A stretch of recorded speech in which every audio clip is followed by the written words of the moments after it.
সুবহানাল্লাহ। বলে ইউসুফ আলাইহিস সালামকে জুলাইখা শব্দ দিয়েছে দেখতে পারবা আমি ইউসুফের কেন পাগল হলাম ইউসুফের কেন তোমরা একটু দেখো তোমরা ইউসুফের চেহারা দেখবা হাতের মধ্যে একটা লেবু কাটতে পারবা লেবু একটা ছুরি দিয়েছেন একটা লেবু দিয়েছেন বলে এটা সহজ ব্যাপার একটা মানুষকে দেখে এরকম অনেক কাটা যায় কোন ব্যাপার 60 জনকে 30 জন করে বসিয়েছে আমি আয়াতটা পুরো বলে দিয়েছি 30 জন করে বসাইয়ে এদেরকে ইউসুফ আলাইহিস সালাম হত্যা করে হাঁটতেন সুবহানাল্লাহ। হ্যাঁ কি করে হাদিস শরীফের মধ্যে এসেছে আল্লাহর রাসূল কে হযরত জাবের এসে প্রশ্ন করলো ইয়া রাসূলুল্লাহ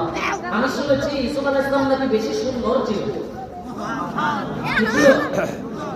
ওরা সৌন্দর্য দেখে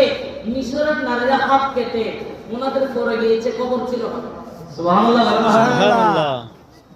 আমি এটা পরে বলতেছি 60 জন নারীকে দুই সারি করে বসিয়ে হযরত ইউসুফ আলাইহিস সালামকে যখন পর্দা তুলে ওনাদের সামনে নিয়ে যাচ্ছে বলতেছে ওনাকে দেখে তোমরা লেবু কাটো এখানে দেখা যাচ্ছে ওয়াকালাত খুরুজ আলাইহিন্না ফালাম্মা রাআইনাহু যখন ইউসুফ আলাইহিস সালামের চেহারা দেখলো আকবারনাহু তারা বলতেছে এটা কি এটা তো পৃথিবীর কোন মানব নয় এটা কোন পৃথিবীর সৌন্দর্য নয় এরকম করতে করতে লেবু কাটতে কাটতে অনেকে বলে আঙ্গুল কেটেছে আঙ্গুল নয় আইডিয়া মানে হাত কেটে মাটিতে পড়ে গিয়েছে তাদের খবর নাই তারা বলতেছে হাসা ইল্লাহি মা হাযা বাশারা এটা কোন মানব হতে পারে না ইন হাযা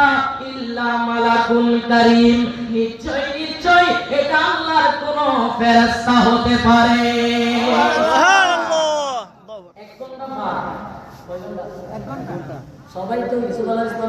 সালামকে হেঁটে ওই পাশে গিয়েছে ওনাকে দরজা বন্ধ করে ঢুকে ওনারা এদিকে হাত করে দেখে আছে হাত মাটিতে পড়ে আছে সবার রক্ত একজনের রক্ত একজন ধরতেছেন আমি বলতেছি